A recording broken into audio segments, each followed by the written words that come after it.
Well, welcome to the summit. My name is Zach. In case I think I got to meet everybody beforehand. I know I'm not perfect. My name is Zach. I'm the young adult pastor here at Park Valley. I get to do super fun stuff, getting to hang out with you guys and walk through life. And no one likes hard times, but I do love getting to walk through hard times with you guys too. Anyway, we are rolling through our Christmas series, which is just two parts.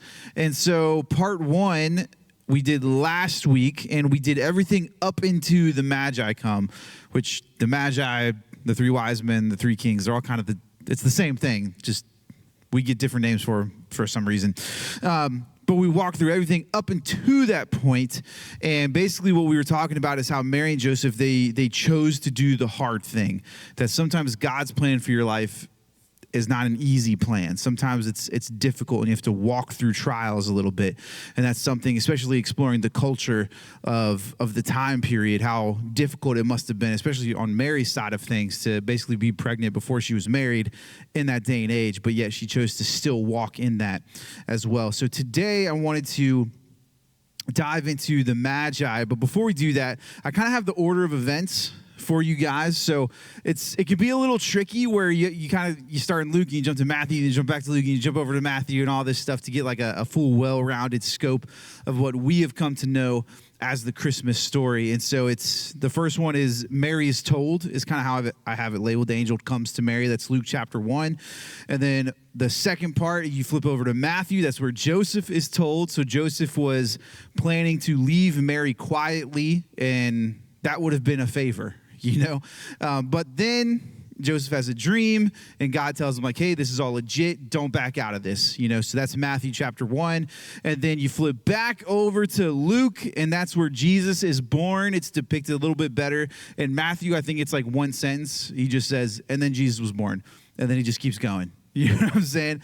And then you flip a little bit further down in Luke, chapter 2, verse 8. The shepherds arrive, and I think they arrive there like 8 days after the birth, and then they leave. And then this is where we are, is where the Magi arrive in Matthew chapter 2, verses 1 through 12, which is what we're going to be sitting at today. So that's where we are in the grand scheme of things. So I've always heard it said, when it comes to the four Gospels, if you want like a really good, well-rounded view of Jesus' life and everything that happened in that time period, you got to read all four of the Gospels. Right, because there's going to be some slight differences, not that they're inconsistent with each other, but like I was saying in Matthew, it just says Jesus is born, versus Luke gets way more descriptive with that part. So it's kind of what the author, what the purpose of them writing it was, like feeding the 5,000. In some of the Gospels, they don't get too specific with the number. It was probably the author just thinking, the number doesn't really matter. There was a lot of people there. But versus like Matthew gets specific. He's like 5,000 people. Matthew wanted to be precise with it. And it's some of the nature of their upbringing. Matthew was a tax collector. He knew how to be precise, right? Like that was his job up until he became a disciple, was to be precise. So anyway, Matthew chapter 2, verses 1 through 12. Let's dive into it. It says, after Jesus was born in Bethlehem in Judea, during the time of King Herod, Magi from the east came to Jerusalem and asked, where is the one who has been born King of the Jews? We saw his star when it rose and have come to worship him.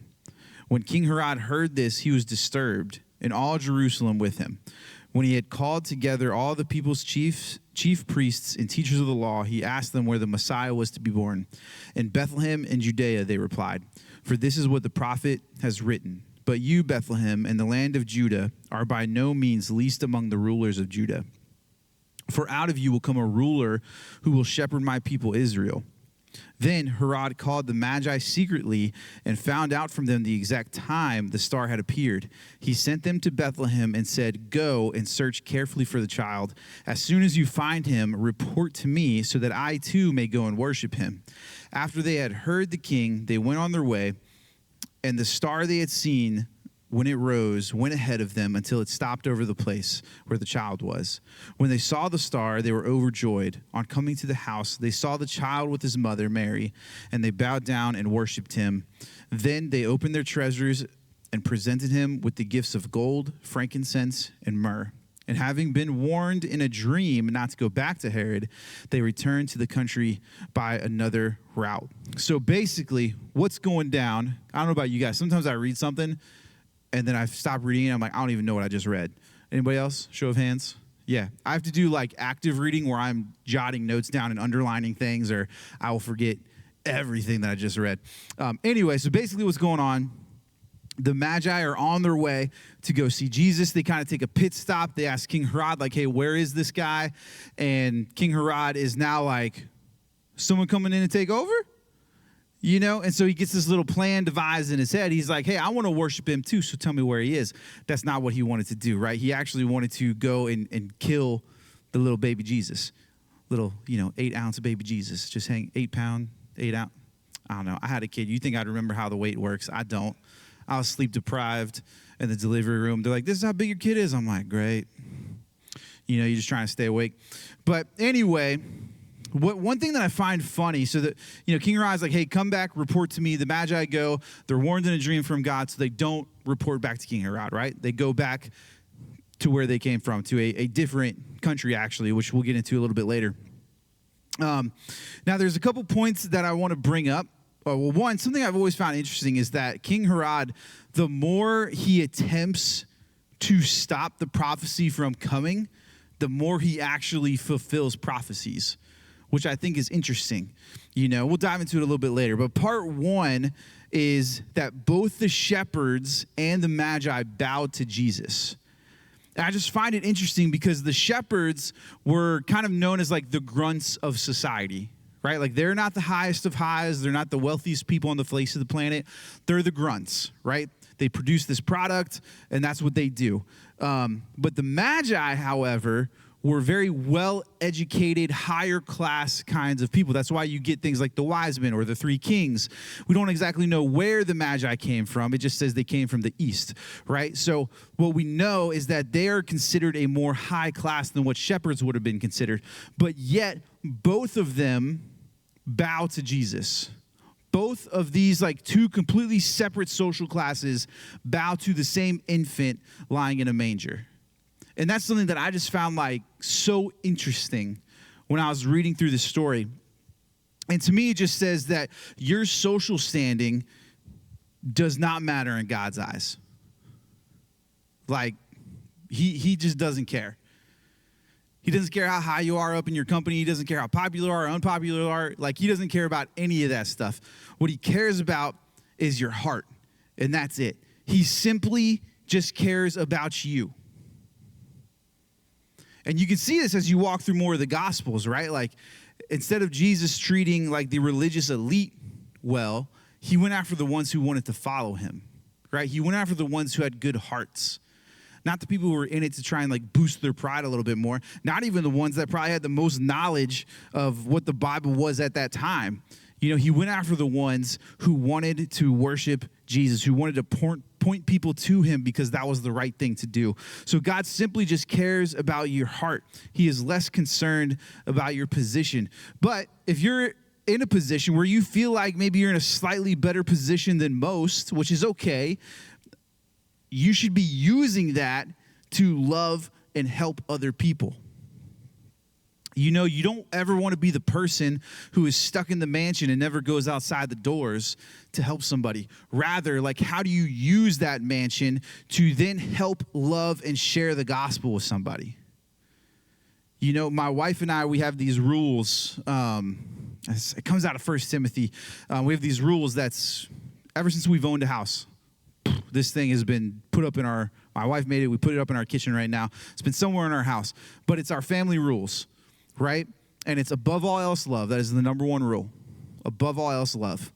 Number 2 is to share your house with many. So serving people. And then number 3 is everything you do should be done to the glory of God. Like, those are our 3 house rules. And what I tell Maisie is if you are inside of this house that we own, everybody follow these rules. Like, I will ask you to leave. I've never had to do that. But if you are disobeying these rules, it basically means you're being disrespectful to somebody in this house. You're not loving somebody in this house. We're going to ask you to leave. You're not going to hang around here. But then number 2, I tell her, if your last name is Kiter, these rules follow you everywhere you go. right? Like, I can't control every single person out there, but I can't even control Maisie for the most part. Like, she's going to grow up. She's going to be independent and do her own thing. You know, I've always heard that if you do a good job as a parent, you eventually work yourself out of a job. But my goal in raising her is to follow these rules, right? Everything will boil down to these things: loving people, serving people, and giving glory to God.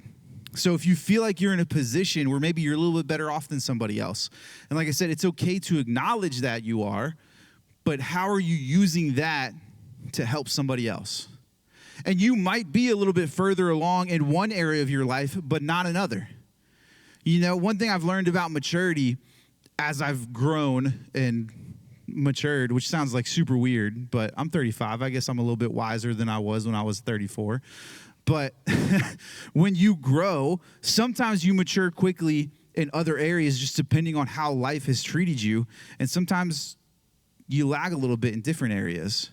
You know, I used to think that, like, the older you got, like, you just got, like, more boring and slow. And, you know, I remember sitting in the doctor's office always being frustrated. It's like, how come the kids get all the fun stuff? And for the parents or the adults, they're like, here's this magazine. And you're like, I don't even want to touch that at a doctor's office. Are you kidding me? Talk about germs galore. I guess everybody's got phones now, so you just be playing Castle Crashers or whatever it is on your phone. I don't know. That's the first thing that popped in my brain. Solitaire cash. Anytime I go to read a finance article and they're like, one of the great ways to make money, solitaire cash, I'm like, delete. You're not going to make a living playing a game like that. Anyway, I digress. But find a way with the skills that you already have to then go and help somebody else. Because when you do that, and you do it with no strings attached, right? You're going to show them that you love them, that you care about them. And eventually they're going to start asking you questions. And when they ask you questions, that turns into an opportunity to share Jesus with them and to point them back to Jesus. It may not be quick. It may be a long road. It may be a long game. But that's the way that people are going to start to naturally ask you questions, to start naturally trusting you. Are you better with finances? How can you help somebody else with finances? You know, are you really, really good at, like, I don't know, Carter is phenomenal at inviting people in. I don't know what it is about him, but I've seen Carter, you so many times will just walk up to somebody and just be like, hey, why don't you come hang out with us? And I'm sitting there, I'm like, man, this is bold. And they're like, okay. And I'm like, well, okay then. Like, this is great. Go ahead, Carter. You know, but, like, how do you do that? But now you can help train somebody else to do that same thing with you. You know, how are we constantly reaching out to people and loving people? And we all have different skill sets and abilities. And that's kind of the whole point of the body of Christ, that we're all working together to point people to Jesus. And there's always some way that we can reach out to somebody and help them. Sometimes, some people out there are, like, super caring people, right? Like, their hospitality meter is just off the charts. And they have this ability that when someone's struggling, that they can just sit down next to them and make them feel good. You guys ever, like, encountered people like that? Like Pastor Steve Pierce, who runs the counseling center, I used to have to not go into Steve's office because I would just sit there for, like, hours. Because for whatever reason, Pastor Steve and his wife, Bobby, they calmed me down so much. Like, I would just literally sitting next to him would, like, just make me feel calm. Like, some people just have this presence about them. But then other people, like myself, are going to want to move you forward. Like, you tell me a problem, it actually takes a lot in me to not be like, and here's A, B, and C of what you need to do next to get out of this. And there's a time and a place for that. But there's also a time and a place for someone just to sit down next to you and put your arm around them. You know, so, like, how are you using the skills and the abilities that God has given you to reach out to other people? And I've realized, especially working with the summit and the whole social world of things, sometimes people love it when I walk up to them. I'm like, do you want me to walk you around and, like, introduce you to people? And some people are like, yeah, that would be amazing. And so I'll go do it, right? And I kind of have, like, people pinpointed in my brain where I'm like, this is a really good person. They always do good, like, adopting new people in. You know, not that you guys aren't that way, but, like, there's people who are just like, that is their skill set. You know what I mean? So I'm like, I'm going to get this person plugged in with this person. And then I'll walk up to some people who are, like, super introverted and super shy. I'm like, do you want me to walk you around and introduce you to people? They're like, no. You know, like, they're already stepping back and away from me. And what I've learned is that people who are really like crazy and outgoing and extroverted, they relate really, really, really, really, really well with people who are also crazy and outgoing and extroverted. But the people who are shy and introverted, there's nothing wrong with that. But you know who they relate really, really well with? People who are shy and introverted. Do you know where I struggle relating with people? People who are shy and introverted. Right? Because I'm like the complete opposite. Like someone's just trying to chill and relax. I'm like, hey, what's up, man? My name's Zach. I'm so glad you're here. You know, like that's kind of my default mode. But this is where it takes the army to kind of get to know people collectively, right? This is where my shortcomings may come in. Someone else is going to be even stronger with it. You know, I think of like Paul helping us out with the worship team, playing the guitar for us every week. Like he's a beast at the guitar. He's got some great vocals. I am not so much that way. You know what I mean? But it's like Paul can come in and really help us strive in the worship department while I focus on like big picture stuff, right? Like Paul and Peter work together to put the set list together, and I can just kind of come in and be like, hey, it looks good, fellas, you know? And then I can focus on like, what are the messages going to be? Who are like, what kind of musical artists are we booking? Or like, what events are we going to do? You know, Forest Rank's got some coming up in June. We're going to try and do something. I can't guarantee it.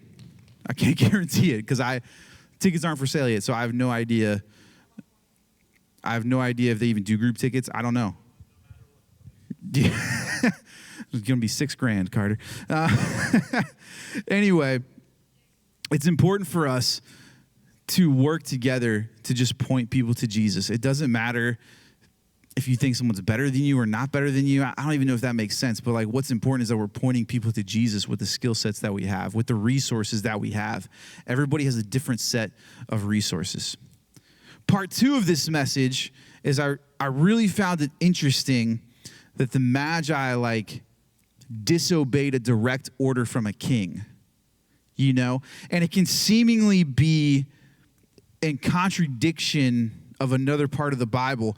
But what we have to remember is that the Magi are coming from the east, a different country altogether. A lot of people think it was Persia. It's not confirmed, but that's just what a lot of people think. And they simply ask Herod for directions. And he in turn gives them a command, come back and tell them where Jesus is. And the Magi just disobeyed altogether, right? They never go back to King Herod. So it can seemingly contradict Romans chapter 13, verses 1-5, which says, let everyone be subject to the governing authorities, for there is no authority except that which God has established. The authorities that exist have been established by God. Consequently, whoever rebels against the authority is rebelling against what God has instituted. And those who do so will bring judgment on themselves. For rulers hold no terror for those who do right, but for those who do wrong. Do you want to be free from fear of the one in authority? Then do what is right, and you will be commended. For the one in authority is God's servant for your good. But if you do wrong, be afraid, for rulers do not bear the sword for no reason. They are God's servants, agents of wrath to bring punishment on the wrongdoer. Therefore, it is necessary to submit to the authorities, not only because of possible punishment, but also as a matter of conscience. So what I think of is like, you gotta keep these couple things in mind when you're reading this. Number one is the Magi were listening to God over Herod, right? So you're boiling it down to like, who is the ultimate authority here? It's God. And I think we can look at this and be like, well, Herod was never like a servant of God. And I would agree with that, but I would say he was definitely a tool of God. Because the more and more Herod like tried to prevent this, the more and more he actually fulfilled prophecies, which is super interesting to me. So this guy's like, I'm not going to like worship this guy. I don't want anything to do with God, but God is still using him to make things happen that he needs to happen. So yes, maybe he's not a servant, but he is a tool, right? If that makes sense, kind of the difference between the two. But God is the ultimate authority in everything. And it even says that he uses the authority, right? That was a random sentence that popped in my brain. I don't even know if that made sense. But they were listening to God above Herod. But then the second thing that's really interesting to think about is that they were from a different country altogether. King Herod had absolutely no authority over them whatsoever. He was not their king. It would be the same thing if like my HOA came to me and said, hey, we don't like the interior color of your house. You're going to have to change that. And I could just look back at them and be like, you have no say on the interior of my house. Right? Like it's just a matter of like, you have zero authority here. I think there was one time during one of the government shutdowns, it seems to happen all the time, where they were trying to close down a bunch of private museums, right? Because during a government shutdown, any museum that's owned by the government would also close. But private ones do not report to the government. So the government was trying to come in and basically be like, hey, you need to shut down. And they were coming back and be like, hey, no, we don't. You know, like it's a matter of like who actually has authority over you. And I was thinking about this when it applies to our lives, in that we just let so many people have authority in our life who shouldn't. Like we let so many people maybe say something negative about us and affect us in such a bad way who really shouldn't have, we shouldn't even let them have that authority to begin with. It's like Joe Schmo walking down the street and be like, I hate your hat, Zach. And I'll be like, why would he say such a thing? Like, no, I'm going to walk down the street and be like, oh, yeah, okay, I love it. That's cool. Good for you, though. You know, like, I'm not going to give that guy the time of day. But I remember when I was in high school and someone had said something terrible about this one girl, and she found out about it. And it was pretty bad. Like, I don't even want to repeat it as to how bad it was. And she was in tears, and I was, like, trying to comfort her. And I remember, and this is maybe where, like, I'm not the most hospitable person all the time, but I remember sitting down with her, and maybe it was just like high school Zach, but I sat down with her, and I was like, is it true? And she just, like, looked back at me, like, super confused, and was like, what? She was like, why would you even ask that question? And I'm like, just answer me. Like, is what they said true? She's like, of course not. And I'm like, then who cares? Who cares what they have to say? You know it's not true. I believe you. Like, I'm going to the source of the matter. You tell me it's not true, I have no choice but to believe you that it's not true. So therefore, it's not true. Like, who cares what everybody else is going to say? But I think, like, we all do this in some way, shape, or form. Like, we let someone else, even sometimes people we don't know, like with the way the internet is now, we let them come in and, like, make a comment, and it just affects us in this super negative way. We don't even know who the person is. I have this policy on my own personal social medias that if someone comments something negative, I just delete it. Because I'm like, you know what? You don't get to do that here. You don't get to be mean and nasty on my content. Like, this is not what we're doing. You know? I'm not making money on social media. I'm like, I could delete all of it tomorrow. I'd be totally fine. I'd be good. I'd maybe miss some reels, but, you know, I'd be fine. But I also think about the iPhone, and you guys, if you've been coming for a while, you've heard me use this example before, but the last time I looked, I haven't looked up the numbers in a while, but it costs nearly half of what they sell the iPhone for. That's what it costs to make it. So for simple math purposes, let's say it costs $1,000. It costs Apple about $500 to make the iPhone, right? And those are probably some flawed numbers because, like I said, it's been a while since I've actually looked it up. But now some of it makes sense, right? They're a for-profit organization. Their goal is to make money. You have to pay employees, right? You have to have insurance, and like they have a mortgage and property taxes, all that. Like they have to pay for things, right? So it makes sense that you're going to charge more than what the iPhone costs. But the ultimate reason as to why an iPhone can cost up to $1,200 is because Apple says so. That's it. They can charge whatever the heck they want to charge because they created it. They have the say in how much that iPhone costs. You don't walk into the Apple store and go up to your sales guy and be like, look, I know it only costs you $500 to make this phone. I'll give you $550. Right? They're going to look at you and be like, dude, no, get out. Like, buy an iPhone or leave. Like, we don't need you to buy an iPhone. I remember working at Five Below, and you'd always have, like, the super angry, like, rude people who'd be like, I'm never coming back again. You're like, oh, no. Whew. See ya. You know, like, it would be the same thing, but yet we do this with a random object where someone comes in and is like, hey, this is how much it costs. You're like, okay. You have the authority to set that price on it. But when it comes to our own lives, we don't have that same mindset. When it comes to our own lives, we let people come in and like feed us these lies about ourselves, these little insecurities that maybe we have, and we just believe them. We give them the authority to do it. It's never made sense to me. God created you. He is the only one who sets your value. No one else has a say. I mean, ideally, like I was blessed to have two amazing parents when I grew up, but not everybody has that. It's like still, God is the only one who gets to set your value. Psalms 139, verse 13, it says, "For you created my inmost being. You knit me together in my mother's womb." Look, I've had people say negative things about me before.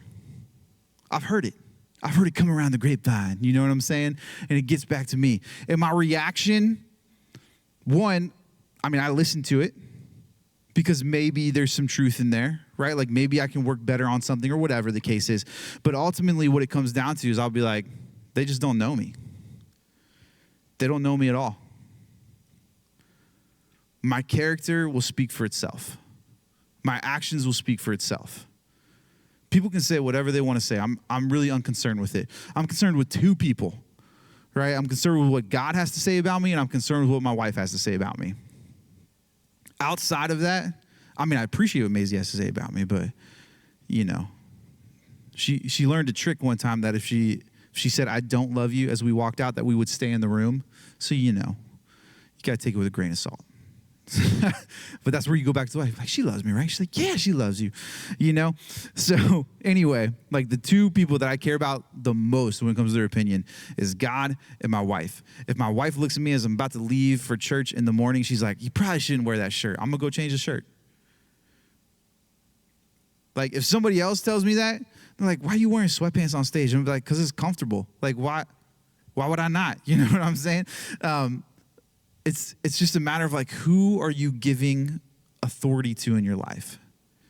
And I think you would think that people talking about you is a high school problem, but it's not.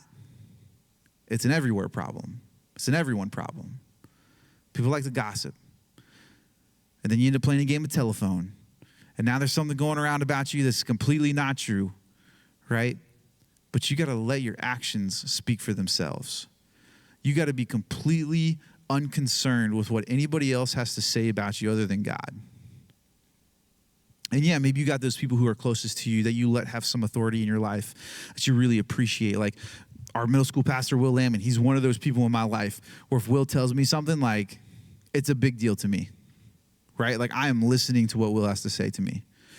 But I've allowed him to have that authority through trust and through experiences and through things that we've walked through together, right? It's not Joe Schmo off the street telling me like, "I don't like your haircut, Zach." And I'm like, "Oh, okay, good for you." Like, it doesn't matter what that person wants. I think it's kind of in our nature to like listen to the negative comment, but we just have to remember like who knows us best and what are they saying about me? What do they actually think? Because a real friend, someone who actually loves you, they're not going to talk about you behind their back. At least not in a negative way, right? If they actually care about you and they actually love you, they should be building you up to other people, right? If they actually care about you and they actually love you, when they have a problem with you, they're going to sit down face to face with you and tell you about it. Like, that's someone who cares. I've had people have very difficult conversations with me before, but they've always sat me down in a private setting where no one else is around, and they're like, "Here's something I think you need to change." You know, and it wasn't coming about as like, "Man, I've already, like, so many people agree with this already that you need to change this." No, it was them sitting down and be like, "Here's something I've noticed that I don't think is good." And it's just a one-on-one conversation. Like, those are the people you want to keep around. Those are the people you want to listen to. The ones who love you and the ones who care about you, who are willing to enter into that tough conversation with you. The people that you want to be careful who you spill your beans to, or the people you want to be careful who you're listening to, are the ones who are going to talk to everybody else first, and then maybe they come talk to you. Right? Be careful who you let have authority in your life. God created you. He's the only one who gets to say how valuable you are. And let me tell you that he thought you were so valuable that he sent his son to die for you on the cross. And he did it not at a point where you were perfect. Because let me tell you, man, sin comes into your life quick, early, and sneakily. You know what I'm saying? Like, next thing you know, you're little Zach at a candy store stealing a gumball out of a machine. You know what I'm saying? It happened. Freaked me out. I spit it out in the trash can and told my mom. But, you know, it comes in quick. It comes in sneaky. And it gets you. But he saw the moment when you were at your worst and still decided to die for you. I mean, if you think about it, God is all-knowing. You can't hide anything from him. He knows all the messed up stuff that maybe you've done in your past, and he knows the screw-ups and the mess-ups that you're probably going to do in the future, and yet he still sent his son to die for you on the cross. Jesus still decided to die for you on the cross, even though maybe you're messed up a little bit. Like, that's how valuable you are to God. So don't let these naysayers of the world get inside of your head. Don't let these negative people get inside of your head. Man, I've talked to some people before, even with the Commanders. Like, I text all my homies, all my fellow Commander fans, like last night, I'm like, that was a rough one. And then someone's like, it's like, yeah, they just need to fire everybody. I'm like, whoa there, Tiger. Like, that's what's going on. You know, like, even at the beginning of the season, like, everyone's all excited. They lose their first game. They're like, season's going to be trash. I'm like, man, you don't know. I mean, they were right, but, like, you don't know. You know what I'm saying? Like, it's crazy how negative people get sometimes and how quickly they go negative. I mean, you see it on social media all the time. Like, scroll through the comment section of a post. It's ridiculous. Like, grown-ups be turning into children so fast, right? They may start to be like, well, yeah, here's what I think. And then someone will be like, you're an idiot. And they'll be like, oh, yeah? You must be one of those poo-poo heads. You know, and they just keep going from there. And it's like this crazy thing. I'm like, dude, you're like 57 years old. What are you doing? Arguing with somebody on social media, it doesn't solve anything. It actually boosts the post that you're arguing about because it gets more reactions. A little tangent. I heard, back in the day, before the internet, before cell phones, before all that stuff, there's some crazy dude on the street corner being like, claiming that he was God and all that stuff. Like, you just crossed the street and you kept moving. But for some reason in the social media world, if someone makes that same claim on social media, everyone finds the need to like comment and try and correct them. But with the algorithm, what it does is it sees interactions. And so now it boosts this post even more. They can actually even earn money off of your negative comment where you think you're bringing all this correction. And they're like, yeah, you just put money in my pocket. For whatever reason, we don't want to let people just shout into the darkness sometimes. We want to correct them. When in social media world, that's not the way to do it. You know? But anyway, I think you just got to lean into what God has to say about you more than anything else. And the best way to do that is through prayer and through Bible study. And I know that's probably like your classic Christian cop-out answer, but like, this is known as the Word of God. You want to find out what God is saying about you? Read this thing. Like, go through it. Pick it apart. Ask questions. Like, that's going to be one of your main ways that God's going to be speaking to you. And let me tell you, you could read the same chunk of scripture about 57 times and you could get 57 different things out of that chunk of scripture. It's crazy. I think of Jesus washing the disciples' feet. Like, there's a perfect example of servant leadership where Jesus gets down and he does the job of a servant and washes the disciples' feet. I also look at like the huge metaphor it is for salvation after you accept Christ, because when you, in that time period, you bathed in a bathhouse and on your walk home, your feet got dirty. That was the whole point of washing the feet, and how that relates to us spiritually is like on our walk home, our feet get dirty sometimes spiritually. But then I also look at how it's a perfect example of Christ loving his enemies, because he washes the feet of Peter who denies him, Thomas who doubts him, and Judas who betrays him. He didn't get to Judas and be like, I'm not gonna wash your feet. We both know. We know why. No, he got down and did it anyway.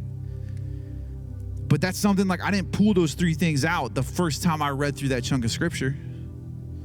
The first time I read through, I was like, man, this is great servant leadership. Then like years later, I read through it again. I was like, oh, wait, it's like a really cool example of salvation.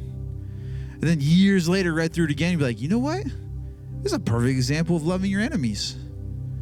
So it's like you constantly diving into the word is going to pull these new things out. And then prayer is you just bringing everything up to God.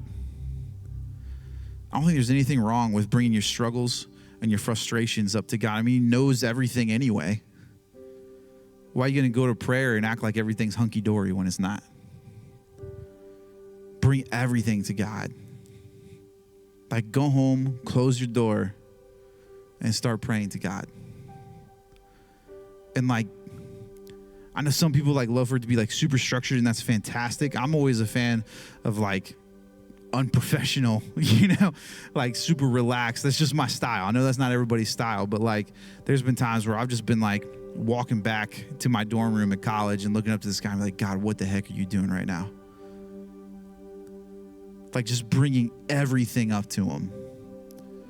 There's been times like back before I was married and all that stuff where I would just be face planted on the carpet on my bedroom floor, just being like, God, I don't know how I'm going to get through this right now.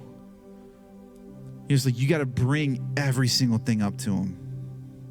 There's been times where I'm like sitting in my car. I'm like, God, I don't even know how I'm going to get through this, but I know that you've never let me down before. So I'm going to get through it. Like, you're going to pull me through this. I'm not going to pull me through this. You're going to pull me through this. Like bringing everything to God, man. You're going to find out through doing those things what God has to say about you.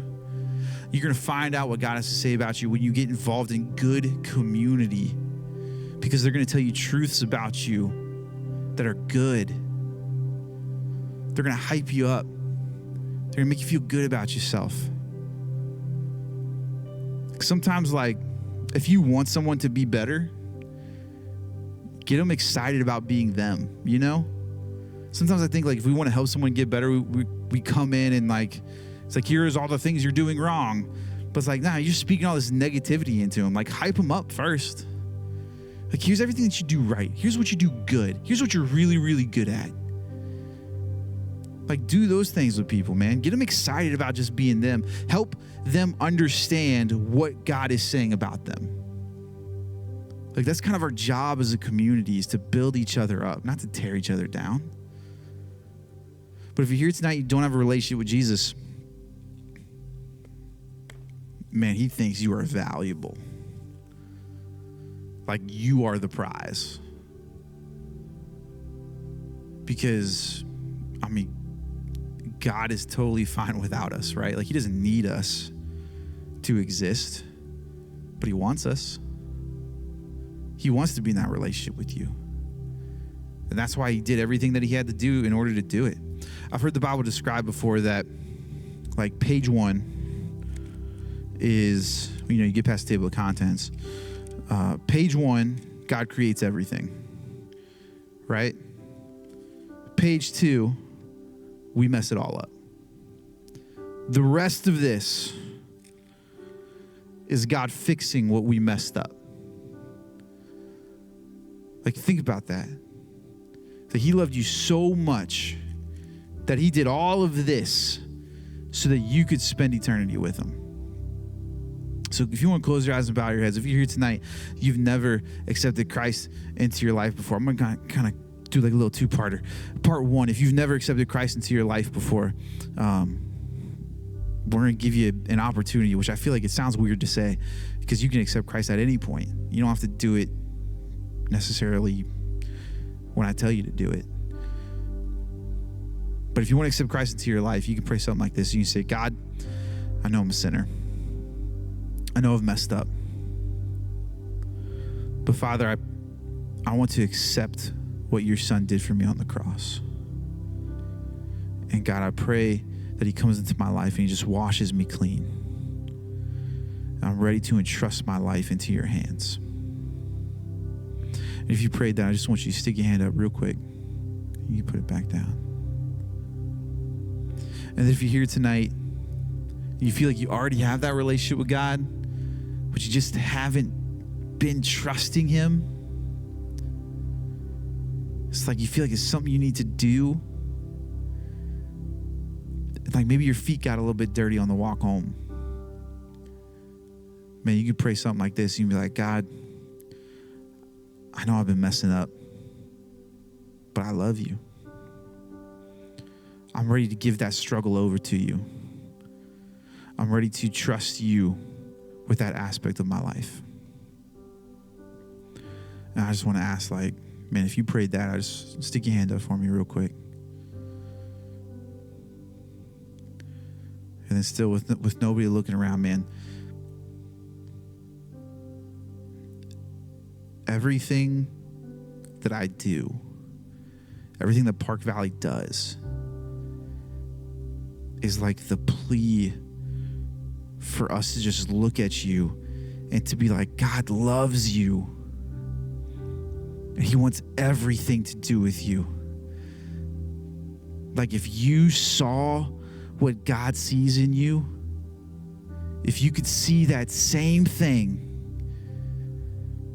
man, you would never doubt yourself. And even me just being a flawed human being, man, there are so many of you in this room that I see like this ridiculous potential in. And I'm just excited for when you finally get a hold of it.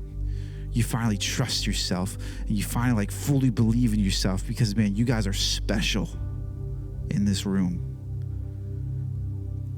Like you guys are called by God for a plan and for a purpose. He created you on purpose, just the way that you are.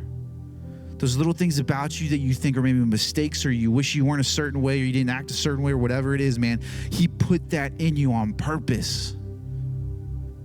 Like I'm this weird, goofy dude. He put that in me on purpose. He threw me into like professional settings where I got to be in a suit and a tie and I'm still cracking jokes. Like God put that thing inside of me that makes me do that. It's like everything about you, man, he created. And I just so desperately want you guys to see that and to understand it. And I want to see you guys help other people see it and understand it too. Man, I don't care if we have 400 people sitting in this auditorium or not. Like it, that part doesn't matter to me. What matters to me is that you guys see the potential in you that I can see in you and that God sees in you. So let me pray for us, and we're going to hit some announcements. Father, thank you for tonight and just the opportunity for us to be here and to do this. And God, I pray that we're just a community of people that love you and love other people. God, I pray that we're a community of people that builds each other up and that we don't tear each other down. I pray that we're a community of people that are positive and we get excited when new people come into the crew, God, because, man, we just want them to experience life with you. And God, I pray that everything that we do, our flaws and all, just point people back to you. And God, I pray that you're just with us, even walking through the Christmas season where it can be stressful and hard and you get seasonal depression kicking in and all that stuff. Father, I pray that you use us to help people see you. I pray for all this in your name. Amen.